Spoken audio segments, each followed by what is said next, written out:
Alors bonjour, je suis le docteur Michael Sikora, je suis psychiatre. Bonjour, je suis le docteur Rupertus, je suis psychiatre. Elle a un peu mal au crâne, hein, donc Ouais. faudra l'excuser. Euh, je te propose, je lis les phrases Attends, dis ce que tu as fait du déjà. bouquin de Nicolas Demorand. Il a lu en J'ai entier. lu en entier. J'ai lu en entier. Et je sais pas trop quoi en penser, ça m'a un peu filé le cafard. Oui. Honnêtement, J'ai eu au moins un retour de patient, 2 retours de patients assez similaires. Bah ouais, c'est glauque. Hein. Non, pas glauque, c'est cafardeux. C'est cafardeux. Je te propose, je te lis les parties que j'ai soulignées et puis tu commentes. Ah bon? Ouais. Non, ça te tente pas. Non. Je commente et puis tu commenteras mon commentaire. Éventuellement. Okay. Je vais 2 à 4 fois par mois dans un hôpital psychiatrique où l'on me surveille comme le lait sur le feu. Alors, moi, j'ai pas honnêtement ce genre de patient qui nécessite d'être vu 2 à 4 fois par mois, parce que ça fait parfois 1 fois par semaine, où ils sont hospitalisés et on les observe. Si, moi j'en ai, mais c'est en aigu. Tu fais pas ça très longtemps. Mais tu fais pas ça très longtemps. Ça, donc, soit il a un traitement de faveur, et c'est possible, parce que le prestige et le fric aident à être mieux suivis, soit il est vraiment pas stable. Soit il est vraiment pas stable. Ça commence comme ça. Hein. Privilège aussi, c'est qu'il a Paris dans un truc qui est moins de désert médical que dans les autres. Non, mais attends, tu te fais hospite pour être surveillé 1 fois par semaine. Mais pas hospite. Bah si, je vais dans un hôpital psychiatrique où on me surveille comme le lait sur le feu. Et bah dans un hôpital psychiatrique, tu peux y aller en consultation. Ouais, mais tu fais des consultes 1 fois par semaine. Bah oui. Bah, j'espère qu'il est pas stable. Bah j'espère qu'il est pas stable. Ah oui, non mais c'est clair. Mais donc c'est pas fréquent. Vu que c'est ce qu'il dit, je pense qu'il est pas stable. Bah, visiblement, c'est ça. Alors on est d'accord, on n'est pas... Tant ça dure et tout, parce que c'est vrai que c'est étonnant. C'est vrai que c'est étonnant. Ça commence comme ça. Ça peut arriver. Moi, j'en ai des patients joués 3 par semaine. Mais sur des courtes périodes. Ben, c'est ça. C'est-à-dire que si tu es suivi, on est d'accord, on le connaît pas, on le suit pas. C'est plus, moi, si j'avais un patient qui était observé 1 fois par semaine comme le lait sur le feu, je me dirais, putain, il est vraiment pas stable du tout, quoi. Oui. Il est bipolaire pour employer le mot précis qui a remplacé maniaco-dépressif. Alors non, bipolaire n'a rien à voir avec maniaco-dépressif. Ça n'a pas rien à voir. Hein. Alors honnêtement, je pense que ça n'a pas grand-chose à voir. Le DSM a salopé un petit peu cette transition. Et avant la maladie maniaco-dépressive, c'était des dépressions récurrentes ou des phases hautes récurrentes ou des alternances de phases hautes ou de dépression. Mais la nécessité de la phase maniaque ou de la phase hypomane n'est pas présente quand on parlait de la maniaco-dépression. Donc, ça n'a pas rien à voir. Ça n'a rien à voir. C'est juste que la bipolarité, c'est plus restrictif comme c'est plus restrictif. Que et c'est pourri. Ah. Alors, la honte et puis la peur de tout perdre en avouant sa maladie, le regard neutre sur une personne que l'on croyait normale. Alors oui, je suis malade mentale et j'ai donc appris le silence, la dissimulation, le mensonge. Oui, il faut mentir quand tu as une maladie mentale, c'est essentiel. Alors, avant, j'étais un peu dans la provoque et j'aurais fait une remarque en parallèle avec le masking de l'autisme, le masking qui devient suffocant, honnêtement. Mais maintenant, ça m'est passé, cette fâcheuse tendance. Mais du coup, tous les malades mentaux peuvent faire du masking et tous les malades mentaux font du masking, de fait. Et on peut même trouver des études, sauf les grands machins, on peut même trouver des études où les gens qui font du masking et qui sont normaux font le même type de masking que les gens qui ont des maladies mentales. Mais bon, ça, c'est le genre d'étude un peu chiante, on va pas laisse tomber. Ok. Il y a un moment où il parle des statistiques de consommation de médicaments. Il faut vraiment faire attention avec les stats sur la psychiatrie parce que autant les stats sur les consommations de médicaments, elles sont indiscutables, tu vois. Autant les stats sur combien de gens sont atteints d'une maladie mentale, elles sont dégueulasses. C'est des études qui sont faites, des questionnaires qui sont faits, qui sont dégueulasses. Il y a qu'à voir la question sur les consommations de médicaments qu'avait fait la Sécu, qui était à vomir, honnêtement. Donc, il faut quand même faire attention avec les stats comme ça, quoi. Il aime pas trop la psychanalyse, hein, et il se farcit un petit peu de tranches de rigolade avec les psychanalystes. Et à un moment, il dit, je ne sais plus qui, sinon un être dont l'humeur peut basculer parfois en une minute d'une normalité banale à la dépression. Je ne sais plus qui je suis, sinon un être dont l'humeur peut basculer en parfois d'une minute à l'autre, d'une banalité normale à l'autre. C'est que t'es vraiment pas stable. Oui. Si en une minute, tu machin, c'est que t'es vraiment pas, ça doit être stressant. Mais du coup, ce qui explique les visites hebdomadaires. C'est pas impossible, parce qu'effectivement, alors là, il y a des gens qui clairement disent, ouais, mais il est borderline, c'est plus les borderline que ça. Malheureusement, C'est pas si clair. Malheureusement, c'est plus compliqué. Mm. Malheureusement. J'aimerais bien. Les bipolaires, ils ont des phases qui durent longtemps. Les borderline, c'est d'une unité lourde. Ce serait plus Ouais, on simple. va plus dire que la définition du bipolaire nécessite des phases longues, Ouais. mais il y a Il y a aussi, aussi ouais. des Si cycles. tu fais pas gaffe, ça Faut- peut très bien. Il y a un moment, il parle du DSM. Il parle même pas du DSM-5. Il parle du mini DSM-5. Le mini DSM-5, cette bible de la psychiatrie mentale, est disponible en format poche, 29 €. Nomenclature austère dépourvue de tout lyrisme et autrement plus profond et surtout précis que tant d'écrits qui aimeraient l'être. Alors, je sais qu'il y a des professionnels de santé qui nous écoutent là. Tu as du mal à faire plus merdique que le DSM-5 mini. Mini, ouais. Tu as vraiment du mal. Et on précise mini parce que dans le DSM-5 complet, il y a quand même des belles descriptions. Il y a un peu de discussion, ouais. Ouais, Il y a des discussions. ouais. Franchement, le DSM-5, c'est ouais. super intéressant, le vrai DSM-5, en vrai. Enfin, super intéressant. Il est Non, mais c'est intéressant. C'est nul. C'est nul à chier. La classification est nulle, ouais. Mais c'est intéressant. Mais alors, le mini. C'est que honnêtement, la classification. Ouais. C'est un peu léger. Et donc, en fait, il fait cette erreur que Après, beaucoup de personnes normal, font. il n'est pas professionnel. Hein. Non, il n'est pas professionnel. Mais il fait l'erreur que beaucoup de personnes font de penser qu'il y a plus d'infos pertinentes dans le DSM-5 mini que dans les textes anciens de description sémiologique de je sais plus qui, Freud ou Créplin ou ce que tu veux. C'est faux. C'est faux. Il y a des textes où tu as de la sémio qui est d'une subtilité que tu ne vois plus aujourd'hui. Maintenant, il a une PHQ-9 à 15, il est dépressif. Excuse-moi. Donc voilà, faut pas se faire avoir. C'est bien de critiquer la psychanalyse. Il faut bien cracher sur ces gens-là de temps en temps. Mais faut pas se faire avoir. Le DSM-5 mini, c'est pas la Bible. C'est pas le bouquin de chevet. C'est honnêtement une anomalie qui n'aurait jamais dû être produite et qui est mise à jour au fur et à mesure pour que l'APA puisse avoir du pognon. Mais le DSM-5 mini n'a rien à foutre ici. Non, je suis pas d'accord. C'est je sais quand c'est interne. Fait par des gens médiocres pour des gens médiocres. C'est cool quand t'es interne et que tu sais pas encore que t'apprends n'importe quoi et t'as ton DSM-5 mini, ça rentre dans la poche. Et voilà. C'est de standardiser et que entre nous on puisse communiquer. Oui. Ce qui n'est pas le cas, c'est un échec. Oui, c'est vrai. C'est un échec. Le DSM-5 a foiré. Les diagnostics ne sont pas valides et ils ne sont pas fiables. Et puis ils sont pas utilisés par beaucoup de personnes. Et ils sont pas utilisés. Enfin bref, c'est un échec. Il y a un moment où il m'a fait péter un câble, honnêtement. J'ai vraiment les fusibles qui ont décroché. La dépression, c'est une douleur physique impossible à localiser et qu'aucun médicament ne soulage. Croyez-moi, je les ai tous essayés. Alors là, honnêtement, c'est sûr que non. Je suis choqué que le type écrive ça. J'ai encore jamais rencontré qui que ce soit qui avait essayé tous les médocs. Peut-être qu'ils existent, mais je n'ai encore jamais rencontré qui que ce soit. Le jour où je rencontre quelqu'un qui a essayé tous les médocs dans le bon ordre, à la bonne dose, sur la bonne durée, sans n'importe quoi à côté, etc., je lui dirai honnêtement, écoutez, vous êtes résistant et vous allez vous faire suicider en Belgique ou euthanasie en Belgique ou je sais pas quoi, si vous le souhaitez. Et à ce moment-là, honnêtement, moi, je suis pas pour la vie à tout prix. Si vraiment tu vas pas, tu vas pas. Mais alors, des gens qui disent j'ai tout essayé, j'en ai vu un paquet. Ah oui, ça par contre, il y en a plein. Mais en fait, des gens qui ont tout essayé, en fait, vraiment, non. Alors, il y a des fois, ils disent j'ai tout essayé, ils ont essayé 4 antidépresseurs et 3 neuroleptiques, mais... Bah oui, mais il manque des choses. Donc, on est d'accord, si tu essayes un IRS, un IRSNA, un machin, truc muche, t'as pas essayé 50 000 trucs, on est d'accord. Tu vois. Si tu dis, j'ai essayé un IMAO, un agoniste dopaminergique, des hormones thyroïdiennes, machin, bon, là, on commence à discuter. Voilà. Mais tu dis pas, j'ai tout essayé, ça va pas la tête ou quoi. Sauf s'il a tout essayé, encore une fois. Des tas de patients, en effet, qui se ramènent avec tous leurs essais de la panoplie des IRS. Ouais, j'ai fait paroxétine, fluoxétine, Sertraline. Non. C'est normal, hein, mais non. Donc, statistique, hein, indiscutable. Si je prends la fluoxétine et que ça marche pas, et que j'essaye de la paroxétine et que ça marche pas, un autre antidépresseur sérotoninergique, inhibiteur de la réception, les chances de succès sont de 5% et quelques. Voilà. Donc, il faut savoir s'arrêter. Il faut savoir laisser tomber. OK? Bon, et après, il y a quelques erreurs. Il a confondu boulimie avec hyperphagie. Alors bon, c'est vrai que c'est toujours un peu gênant. Parce qu'il se purge pas? Ben non, il n'y a pas de purge. Donc vraiment, la boulimie, c'est je bouffe. Et il y a des comportements compensatoires. Donc, je sais pas, moi, je prends des laxatifs, je jeûne, je vais faire du sport, je vomis, ce que tu veux. Et l'hyperphagie, c'est juste je bouffe. OK. Ce que moi, je fais de temps en temps, il faut bien le dire. Je fais pas des crises d'hyperphagie.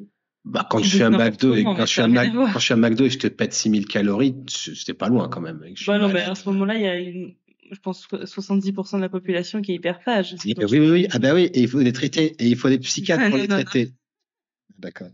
Alors, de craindre qu'on me reconnaisse dans cet état et surtout qu'on me parle phobie sociale, c'est pas tout à fait ça, la phobie sociale, on est d'accord. C'est un symptôme de phobie. Non, mais quand tu as un trouble bipolaire et que tu es dépressif et que tu as peur que les gens viennent te parler et qu'ils te reconnaissent, tu n'as pas une phobie sociale. Tu as un trouble bipolaire. Tu vois, tu fais pas. Sinon tu as 15. Peut-être qu'il a d'autres troubles sociales. Peut-être, mais du coup, il ne les a pas précisés. Oui. Donc, c'est une erreur. Heureusement qu'il ne m'a pas envoyé ce bouquin à relire parce que je l'aurais sabré, moi. Le type de dépression qui m'affecte en tant que bipolaire a une particularité, il est extrêmement difficile à soigner. Mais non. Contrairement aux dépressions classiques, prendre des antidépresseurs m'est interdit. Alors ça, c'est toujours à nuancer. Enfin, il est essentiel. C'est essentiellement vrai, globalement vrai, mais à nuancer en effet. C'est à nuancer. Enfin, tu peux pas te pointer et faire un bouquin qui s'appelle Intérieur gris. Intérieur nuit, la couverture est grise qui termine par la vie est morose machin et dire la dépression bipolaire est extrêmement difficile à soigner. Ça n'est pas vrai. Bon, non, dans la plupart. Ça n'est pas vrai. Le pronostic, à partir du moment où les gens prennent leur médoc et font le nécessaire, le pronostic est relativement bon, tu vois. Alors, tu vas me dire, c'est quoi les stats? Tu vas dire, tu vas les regarder, on va me faire chier. Mais, enfin, tu vois, c'est pas un cancer du pancréas en phase terminale. Après, il est normal d'avoir cette impression-là parce que les bipolaires ont en moyenne 10 ans de retard au diagnostic. 10 ou 15 en France. Alors, en France, à mon avis, on est plutôt à 20, mais.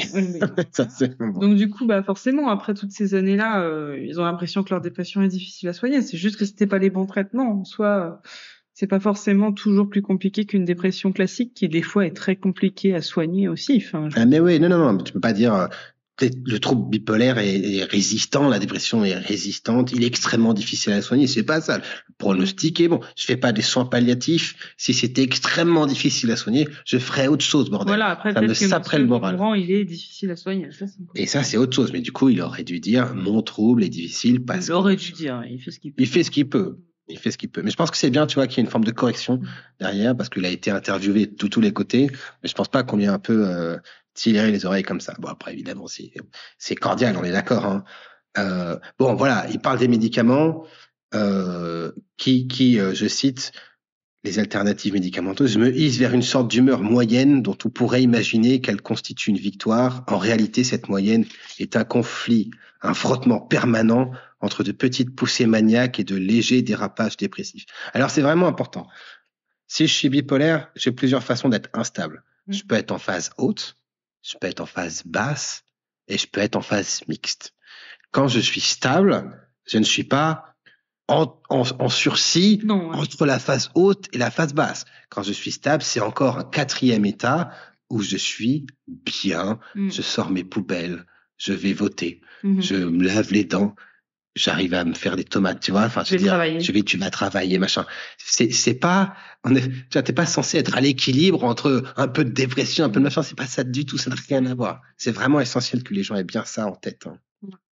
Bon, il y a un moment, il dit qu'il interrompt les gens et que c'est de l'exaltation. Bon. Ça peut être dans son cas. Ça peut être de l'exaltation. Vous vous souvenez, les bipos, en moyenne, ils sont pas exaltés, hein. Ils sont pas exaltés. C'est très rare d'avoir des patients bipolaires. Non, c'est pas très rare. Ah, si. Plus ça va, moins c'est fréquent. Et la plainte des patients bipolaires. Non, je sais que la plainte, c'est ça, mais ça veut pas dire qu'ils le sont pas. Mais c'est rare de voir des gens bipolaires qui te disent, je suis exalté. J'ai été exalté. On voit régulièrement quand même. Dans les stats, elles sont pas terribles. Hein. Toi, tu les vois quand ils sont prêts à être suivis, et machin. Mais il y a plein de gens qui nous écoutent, qui n'ont jamais vu de psychiatre, etc.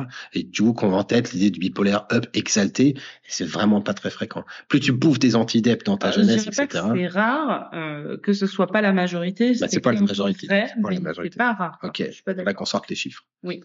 T'as tort. Moi, j'aurais dit qu'il y a quand même un tiers des bipomaniaques qui font de l'exaltation. Ah non, des bipomaniaques. Ah ouais. Non, je crois que c'est moi. Moi, j'aurais dit un tiers d'exaltation. Sur ma stat perso de patient, tu vois, j'aurais dit un tiers. Je vais regarder ça. Ouais. Alors, mon psychiatre me rappelle dans nos échanges lorsque je lui envoie un court SMS. Professeur, tout va bien. Dois-je m'inquiéter? Réponse, peut-être. Bon, alors là, vous l'avez pas vu, ma femme a levé les yeux au ciel. Quand ça la saoule, elle arrive à faire ça. Je sais pas quand ils vont revenir, ça c'est le tour de l'orbite. Il faut avouer que pour ma part, si vous allez bien et que vous êtes mon patient, ne m'envoyez pas de SMS par pitié. On a déjà suffisamment Non. de choses à faire avec les patients qui vont mal. Non, je vais bien, je dois m'inquiéter. Oui, en tant que bipolaire, tu dois toujours t'inquiéter parce que ça peut merder n'importe quand, sans raison. Mais bon, c'est vrai que je suis pas tout à fait convaincu. Alors, je dois prendre des médicaments pour aller bien, mais je dois me méfier des moments où je vais bien, car ils peuvent signifier que je vais mal. Bon, là, honnêtement, c'est le moment un petit peu tortureux, un peu, je comprends pas trop. Si t'es bien, si t'es pas bien, t'es pas bien. Bon, moi, je pense qu'il faut pas se compliquer la vie non plus. Il y a plein de gens qui disent, quand est-ce que je sais si je suis bien ou pas? Si t'es là, que tu viens à tes rendez-vous, que ça fait 6 mois qu'on n'a pas touché au médoc et que tu te sens bien, c'est bon signe. Si tu viens et que tous les mois on change de médoc, c'est mauvais signe. Tu vois? Je veux dire, faut rester simple. Quand tu vas bien, tu le sais. Oui. Tes proches le savent. Oui. Ça ne pose pas de problème. Franchement, c'est pas, la question se pose pas. Si tu n'es pas sûr d'aller bien ou pas, en moyenne, t'as un souci. Tu vois? En moyenne, c'est pas ouf. Ok. Donc là, c'est tragique, hein. Il donne les stats entre les phases up, les phases down et les phases mixtes. Il a tenté un petit calcul. Je suis tranquille, en tout cas capable de respirer 2 mois par an. Ce qui est peu. Donc là, c'est vraiment pas beaucoup. Donc je sais pas si c'était avant, après ou si c'est aujourd'hui encore. Oui, c'est vrai. Mais c'est vraiment catastrophique.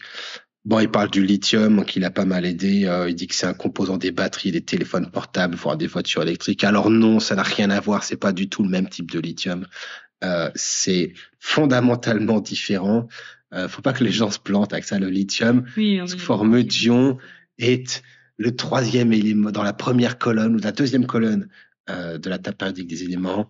Au-dessus et en dessous, il y a le sodium et le potassium. C'est un ion. C'est difficile de faire plus naturel en psychiatrie que le lithium. Et le lithium des batteries, c'est quoi? Le lithium des batteries, je sais plus. Ah oui, c'est ça. Ouais. Moi, je sais pas ce que c'est le lithium des batteries. Bah, c'est encore autre chose. Je crois que c'est sous forme de métal, tu vois. Là, c'est un ion. Oui, c'est vrai. Ouais. Donc, c'est pas le même truc. Alors, tu peux. Moi, des fois, j'avais oublié quand j'oublie mon lithium et que je suis en vacances, je commence à rouler des patins au pot d'échappement de Tesla, mais il n'y a pas de pot d'échappement. Donc, ça ne marche pas. Mais donc, c'est pas la même chose. Il y a un moment où, honnêtement, alors, je ne parle pas de Monsieur Demorand. Si j'avais un patient qui était instable, malgré un certain nombre de traitements, et qui commençait à bosser à 3h20 du mat, je lui dirais honnêtement. Ah oui, ça. Est-ce que vous vous rendez compte du problème? Oui. Oui, parce que ça, c'est. Alors, après, voilà, chacun fait ce qu'il veut dans la vie. Monsieur Demorand a un boulot, il doit se lever à 3h du mat. Oui. Mais en fait, c'est une catastrophe, ça, sur le plan de la stabilité de l'humeur, c'est terrible. Moi, la plupart de mes patients, je leur fais un certificat disant que il est préférable qu'ils bossent en heure. Ils essayent, ça foire, et on fait un certif. Voilà, c'est ça. Parce que pour l'équilibre de l'humeur, de toute façon, c'est assez franc en général. Hein, quand ils arrêtent de bosser en 3-8, par exemple, on voit la différence assez rapidement. Hein. Donc je crois qu'il le sait, hein, il le mentionne plus tard, il le sait. Mais moi, perso, j'ai un patient comme ça, qui va toujours pas bien. C'est typiquement, je dis, j'arrête les médocs. Ouais. Et si jamais il continue comme ça, j'hésiterai pas à demander un relais. Parce que pour moi, c'est comme si tu avais un cancer du poumon et que tu bossais dans une mine d'amiante, tu veux. Mais c'est ça. Je veux dire. Et que tu voulais pas arrêter. Et que tu voulais pas arrêter. Alors, il peut aussi peut-être pas arrêter, honnêtement, mais en tant qu'être humain, tu vois, pas en tant que médecin, en tant qu'être humain, ce serait pour moi trop difficile de voir une situation être incapable d'évoluer à cause de ça. Donc, je parle pas pour lui, mais mes patients les patients qui m'écoutent là, savent qu'effectivement, je leur dis cash, et puis quand ça le fait pas, on arrête les frais. Hein. Moi, pour info, quand ma femme a accouché et que mon premier fils est né, je me suis dit, je lui file parce que évidemment, c'est elle qui se réveillait la nuit, hein, parce que je suis malade, gna gna gna. Je m'étais dit, je vais me réveiller un peu plus tôt, une demi-heure pour qu'elle puisse. Ouais, c'était plutôt 1 heure. 1 heure, allez, 1 heure pour qu'elle puisse souffler un peu, tu vois. J'étais dépressif en 10 jours. C'était radical. Radical. 1 heure. 1 heure, ça pas. Tu me fais rêver à 3h20 du mat, en 4 jours, je suis d'accord de coup. Oui. Donc attention, il faut bien préciser, c'est pas pareil de se lever toujours très tôt, c'est pas pareil d'avoir des horaires alternés, c'est pas pareil de se lever toujours très tard, ça dépend du chronotype que vous avez. Moi, naturellement, je suis plutôt un lève-tôt, donc je me suis dit, bref, toujours est-il que faut pas. Mon psychiatre sait le prix que je paye à mener cette vie-là. Je pense que le psychiatre le sait. Les patients s'en rendent pas vraiment compte. Parfois, il y en a qui disent, qu'est-ce qu'on peut mettre comme médoc? Mais rien. Mais rien. Ah oui, il y a rien qui combattra le fait d'aller à l'encontre du rythme naturel. Alors après, le médecin me rappelle, sans prendre de gants, que je n'ai plus l'âge de cette existence de moi le soldat. Alors moi, de devoir me coucher tôt, et à mes horaires à moi, je l'ai depuis que j'ai 9 ans, si tu veux. Donc, si tu veux, j'ai pas pu faire le moine soldat très longtemps. Hein. Bon. Alors, sauriez-vous situer même vaguement le moment où vous êtes devenu bipolaire? Question abyssale, réponse en réalité impossible, parce qu'il faut faire ce fameux récit de soi qu'un bipolaire a 30 mal à esquisser. Alors, il y a des gens où ils sont bipolaires dans l'utérus. Hein. C'est rarement j'allais bien et tout d'un coup j'ai fait un épisode et boum. On en voit des fois quand même. Alors, on en voit leur première dépression. Ouais, et puis si tu fais venir un pote ou la mère ou je sais pas quoi, ils disent ouais, enfin avant il était pas nickel non plus. Moi, honnêtement, c'est quand ma première dépression hivernale. Dans le bouquin, je te dis 14 ans. Mais mes parents ils m'emmenaient quand même au ski et j'ai toujours été gêné par ça et ça date d'aussi longtemps que je me souviens, si tu veux. Donc, ouais, parce qu'au ski en hiver t'as plein de soleil dans la gueule. Donc si tu veux, c'est, enfin tu vois, donc j'aimerais bien que ce soit paf. En moyenne, quand est-ce que ça commence? Je suis pas trop sûr. C'est un peu comme l'ostéoporose. Quand est-ce qu'a commencé votre ostéoporose? Ben je sais pas, ça se dégrade petit à petit, ça se grignote, tu vois. Enfin je veux dire, c'est pas. Tu vois, les gens aiment des réponses simples, mais là il y a pas de réponse simple à cette question en moyenne. Alors effectivement, il y en a des fois. J'ai eu quelques bipolaires sur trauma crânien. Ouais, alors oui, voilà. Bon, ça, voilà. Donc ne vous fracassez pas le crâne, c'est très mauvais pour le cerveau. Franchement, c'est très mauvais pour le cerveau. Alors, là, c'est beau, il dit, je partageais avec les médecins qui me les prescrivaient une confiance admirable dans l'effet qu'ils auraient un jour. C'est beau, surtout si ça n'a toujours pas vraiment d'effet escompté, mais là, c'est vraiment important. Ça, c'est un vrai profil de patient. C'est un vrai profil. Moi, perso, j'ai jamais douté qu'il y avait un médoc qui pouvait m'aider. Tu vois, ce qui est une bonne chose, mais il faut pas oublier de changer de médicament. Alors, évidemment, il faut pas rester, toi, c'est un peu comme dans le comment ça s'appelle là?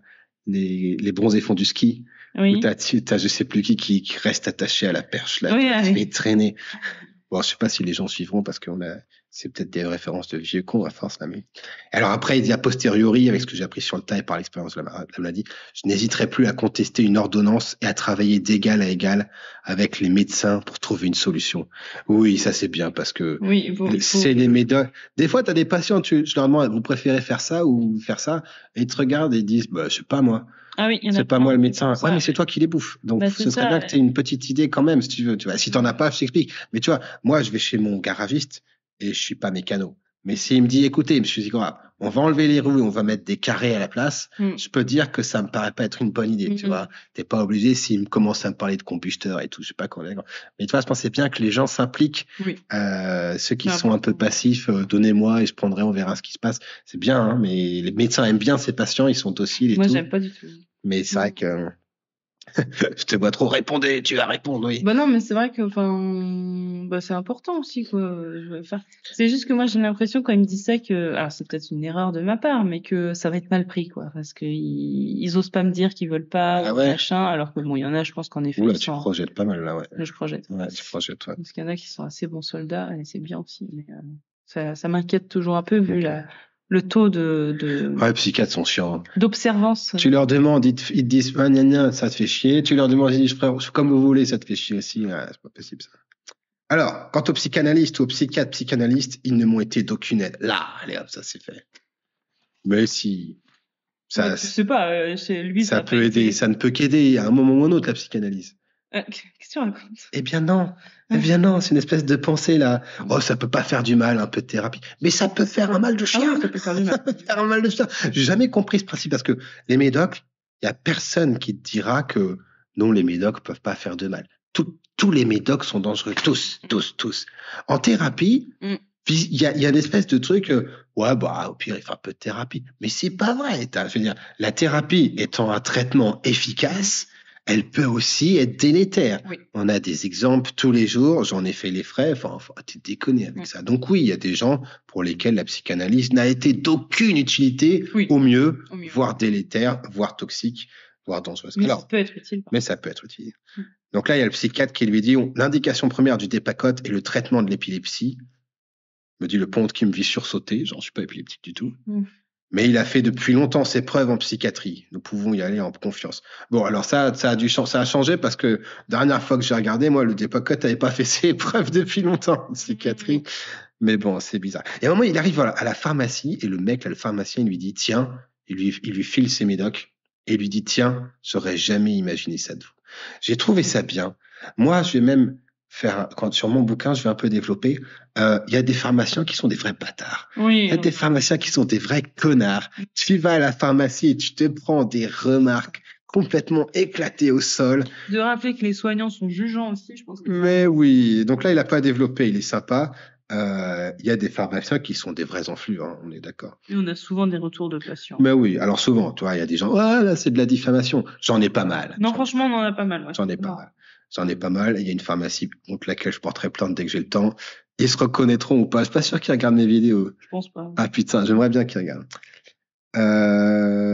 Alors bon, là, il y a un moment où il parle du suicide et le gars lui dit un truc et paf, il y a une espèce de révélation et boum, il est plus suicidaire. Bon, moi, j'ai toujours un peu gaffe avec ça. Je sais pas si ça marche vraiment. Il y a pas mal de patients qui s'attendent, tu vois, là, l'espèce de coup de, il est chez un expert psychanalyste, là, il était suicidaire. Le type lui répond un truc, tu vois, genre, le suicide, c'est vrai, est une solution. Oui. Silence de plusieurs minutes. Et plusieurs minutes, c'est long. Hein. Ah ouais. Ou alors, il y a la vie. Moi, tu fais ça, honnêtement, je rentre et je me tire une balle. Juste pour prouver un... Ah ouais. Juste, mais c'est quoi ce bordel? Voilà, pardon. Donc, tout ça pour dire qu'il faut faire un peu attention, à mon avis, avec les problématiques suicidaires. Il y a une espèce de pensée, croyance commune de j'ai quelqu'un de suicidaire ou je suis suicidaire et tu sais, on attend le déclic, la bonne formule, le truc qui va bien.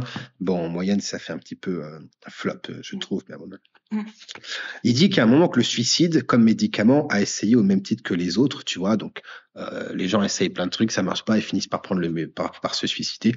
Il y a vraiment le temps nous est compté. Hein. Je pense que c'est vraiment pas dans la tête des gens là. C'est un médoc comme les autres, le suicide. C'est-à-dire que t'essaies un médoc, puis si ça marche pas, tes patients ils commencent à penser au suicide. Tu vois, je veux dire, c'est pas juste. Attends, je vais mettre 15 mg de machin. Peut-être qu'il y aura un peu moins d'effets secondaires qu'à 20.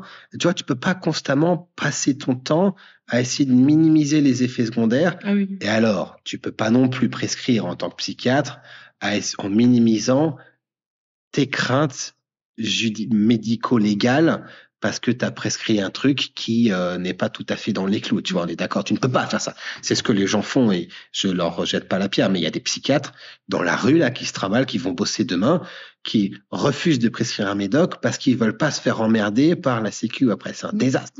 C'est un désastre. Donc en fait, ce qu'ont fait les laboratoires pharmaceutiques, c'est que ils nous ont permis de prescrire à plus de monde avec des médicaments pas plus efficaces, parfois moins, mais beaucoup mieux tolérés. Ouais. Donc la fluoxétine, c'est beaucoup mieux toléré que la clomipramine. Et donc, tu peux le filer à beaucoup plus de monde. C'est jackpot, j'ai envie de dire. Jackpot, ça marche pas mieux, peut-être moins bien. À mon avis, beaucoup moins bien. Mais tu vois, et donc en fait, il y a une espèce de croisement de plusieurs choses qui se sont faits là, qui font qu'il y a des psychiatres qui sont bloqués, qui veulent pas prescrire les trucs qui peut-être sont les plus efficaces, de peur de se faire emmerder. Et du coup, c'est les patients en fait qui payent ce prix-là. C'est pas les psychiatres, c'est pas la Sécu, c'est les patients. On a bientôt fini, t'inquiète. Hein. T'en as peut-être marre un peu. C'est long, hein? Ouais, c'est long, mais c'est bon. Il y a un moment, voilà, le type, il t'explique là que le psychiatre file pas des médocs si les patients ont fait une tentative de suicide avec. C'est un très bon exemple de chose qui intuitivement a du sens, mais qui est fausse. Oui, c'est un peu La majorité des gens font des tentatives de suicide avec des médicaments qui ne sont pas ceux que tu as prescrits. Le lithium, par exemple, diminue le risque suicidaire. Je reste volontairement vague. Est-ce que c'est le risque de suicide? Est-ce que c'est le risque de tentative? Est-ce que c'est d'idées suicidaires? Et donc, il y a des gens qui disent, je prescris pas le lithium parce que si jamais ils se suicident avec. C'est une erreur compréhensible, mais une erreur fondamentale. Il y a pas mal d'études sur le sujet, c'est assez clair. Oui, on n'arrête pas un médicament parce que quelqu'un a fait. On n'arrête pas, non, il y a plein d'autres choses. Éventuellement, si on veut vraiment être sécure, on peut faire passer des infirmiers à domicile pour la délivrance des médicaments. Enfin, il y a plein de solutions autres pour diminuer les risques. C'est pas un souci. Il y a un moment où il raconte, je crois qu'il y en a 3-4, un rendez-vous avec l'autre psychiatre là, et au bout de 15 jours, vous allez bien ou pas? Oui, non. Si ça va pas mieux, paf, on fait autre chose. C'est bien de donner cet exemple. Parce que c'est 15 jours. c'est 15 jours. Alors en fait, quand c'est plus chronique, c'est peut-être un peu plus, etc. Mais tu vois, l'idée c'est que putain, si tu vois pas de fucking différence avec ton médoc et que tes proches ne voient pas de fucking différence, il faut qu'il y ait un délai dans la tête du patient et du praticien qui dit que on passe à autre chose. Alors est-ce qu'on augmente la dose, est-ce qu'on met un truc en plus, est-ce qu'on change complètement, tu vois. Mais tu peux pas, faut que ce soit actif, tu vois. Tu peux pas, tu peux pas juste attendre comme ça, c'est pas possible. Je ne comprends pas pourquoi de nouveaux médicaments me sont administrés alors que tout semble rouler. Oui, parce que l'humeur du jour en psychiatrie n'a aucune importance. N'a aucune importance. Donc si jamais t'es dépressif, t'es haut, et là tu vas bien, vu que t'es sorti de ta dépression en 2 jours, et que t'as fait 25 épisodes sur les 3 dernières années. Cette période-là, il était hypomane, non? Ouais, c'est ça. Et ben en fait, l'humeur du jour n'a pas d'importance, donc les considérations de reprise de traitement, etc., dépassent largement ça. Donc des fois, effectivement, tu changes les choses alors que maintenant tout va bien. Parce qu'honnêtement, si ça fait 6 mois que t'es dépressif, qu'à chaque fois ça fait 6 mois que t'es dépressif, que je t'ai mis 4 médocs et que rien n'a fait et que un jour tu t'es levé et que t'allais mieux, c'est que ta maladie a évolué pour son propre compte. C'est pas mes fucking médocs. Donc il faudra tester un autre médoc. Tu vois. Il y a un moment, il dit, nous formons un couple avec son psychiatre. J'ai trouvé ça beau parce que moi, je forme un couple avec le mien aussi. Voilà. Attends, il me reste 3 post-it. Ah, putain. La kétamine entre et sort de ma vie au gré des épisodes dépressifs que je traverse. De leur longueur, de leur profondeur. Et donc, en gros, il dit que des fois, ça sert à rien. Et des fois, paf, reboot spectaculaire. Il entre à Sainte-Anne le dos courbé et il ressort 3 heures après, alerte, la tête pleine de projets. Alors, et c'est mon dernier commentaire, avant-dernier, je suis très content que des psychiatres fassent ça sur des patients bipolaires. Ouais. Je suis très content que des psychiatres balancent de la S-kétamine. C'était de la S-kéta ou de la kéta? Ou de la kétamine. C'était de la kéta. Balance de la S, de la kéta ou son métabolite. Ou de la S-kéta. Ou son énantiomère. Personnellement, moi, je ne le ferais pas. Moi, perso, je ne le ferais pas. C'est-à-dire que moi, pour que je file de la S-kéta, faut que tu aies testé une chier de trucs. Une chier de trucs avant. On a déjà fait de la kéta. Oh non, mais de la kéta. J'ai envoyé quelqu'un faire de la kéta. Oui. On avait testé. Et on avait testé du dextrométhorphane et de la fluoxétine. Je sais pas si ça peut te donner une idée, un petit peu, tu vois, de trucs. On a testé 40 médocs. On a fait de la S-kéta et ça a marché. C'est très bien. De la S-kéta ou de la kéta? De la S-kéta. Faire de la kéta, c'est compliqué, là. Les gens, ils veulent faire de la S-kéta. Ça fait des sous. C'est AMM. Enfin, bref. Je suis très content que les gens fassent ça. J'ai rencontré beaucoup de patients qui avaient fait de la S-kéta beaucoup trop tôt. Beaucoup trop tôt. Nous n'avons aucune donnée ou presque sur la S-kétamine ou la kétamine sur le long terme. Et donc, ça n'est jamais bien ou mauvais. Je veux dire, on reçoit des messages. Est-ce que c'est bien la S-kéta ou pas? Mais ça n'a aucun sens. Est-ce que c'est bien une femme de 20 ans? J'en sais rien. Ça n'a rien à voir. J'aurais peut-être pu trouver un autre exemple. Mais je pense que c'est, tu vois, une femme de 20 ans, quand on a 90, c'est peut-être pas une excellente idée. Eh ben, la S-kéta, souvent, c'est trop tôt. Et je sais pas trop ce qu'il fait là, mais moi, si j'ai des patients qui sont sous S-kéta et qui font des petits YOLO, des fois ça roule en 2 minutes, des fois ça marche ça, des fois je suis inquiet parce que je n'ai pas la moindre idée de ce qu'on est en train de faire. Ça veut pas dire qu'il faut pas le faire, mais c'est quand même une situation préoccupante à mon avis. Donc je parle pas pour lui, je suis pas son médecin. Et donc, je suis désolé, c'est la dernière phrase. J'en ai souvent marre de ces médicaments qui me maintiennent au mieux dans un état de monotonie, où tout pèse une tonne, où je fuis le contact humain, où je n'ai que la force de travailler, terne, moyen, médiocre. Est-ce donc la finalité de tout ça, de toutes ces années de traitement? Non. Vous êtes censé être bien, sinon on ferait pas ce métier. Et donc moi, par exemple, j'en ai chié, mais je suis bien. Oui. Est-ce que tu as des remarques à faire? Non, je pense que moi, je trouvais que le bouquin était intéressant. Franchement, ouais, c'est intéressant. Là, j'ai mis que les trucs qui m'ont pas plu, mais c'est intéressant. Non, il est intéressant ce bouquin. Moi, c'est vrai que j'aimerais mettre l'emphase sur le fait que ce n'est un témoignage d'un patient qui n'est pas professionnel de santé et qu'en effet... et qui est pas stable. Qui est fini sur une note... dépressive, en fait. La couverture est grise. Voilà. Le titre s'appelle Intérieure nuit. Et pour lui, c'est peut-être pas dépressif parce qu'il a vécu des dépressions beaucoup plus sévères, mais en fait, c'est quand même un peu dépressif. Moi, je trouve. Il y a marqué 80% de son temps, il est pas stable. Enfin, 10 mois sur 12. Ouais, mais ça, tu sais pas si c'est avant les médicaments. Non, je crois que c'est avant. C'est après. Ah bon? C'est ce qu'il met. Mais en tout cas, de toute façon, cette description de fin, là, les médicaments qui maintiennent dans un état de monotonie où tout est lourd, bah, ça, c'est des éléments de dépression persistante, enfin, résiduels, quoi. Alors, peut-être pas. Moi, peut-être qu'il y a des gens qui sont tellement abîmés ou tellement résistants qui sont condamnés à être comme ça. Peut-être. Pour moi, c'est pas bien, quoi. Mais encore une fois, moi, je n'en ai pas vu. J'en ai pas vu. Et donc, je pense que c'est bien. Il est préoccupant, ce bouquin. Enfin, je veux dire, moi, j'ai trouvé ça cool, hein. Je pensais que ça allait être un truc de bobo, chic, pédant et tout. Pas du tout. Pas du tout. Mais je trouve ça terrible parce que, clairement, il représente une caste sociale qui est extrêmement minoritaire. Hein. La majorité des patients bipolaires, ils n'ont rien à voir avec Monsieur Demorand sur le plan socio-professionnel, ni à voir avec moi d'ailleurs. Je crois qu'il y a 20 ou 30% de chômage chronique. Enfin, bref. Donc on est des exceptions. Mais malgré ça, il va pas bien quand même. Et donc c'est vrai que c'est vraiment un coup de cafard. Donc c'est vraiment un peu dépressogène comme. Oui, voilà, c'est ça. Donc voilà, pas oublier que c'est le témoignage d'un patient qui est pas forcément très bien remis selon moi, et que ça ne reflète pas l'état final que doit atteindre le patient bipolaire moyen du tout, quoi. C'est ça. Le pronostic en moyenne est nettement meilleur que ça. Oui. Donc voilà, on veut pas avoir les flics ni les avocats au derrière. Donc ce ne sont que des avis que je transpose et que tu transposes à des patients hypothétiques qui ne sont pas réels et qui ne seront pas les nôtres de toute façon. Monsieur Demorand est suivi par des psychiatres dont on ne remet pas en question le bien fondé ni les prises en charge, et nous n'avons aucune idée sur son état en dehors de ce qu'il a pu dire. Donc nous ne faisons pas plus d'hypothèses que la bienséance l'exige. Voilà, c'était bien dit ça.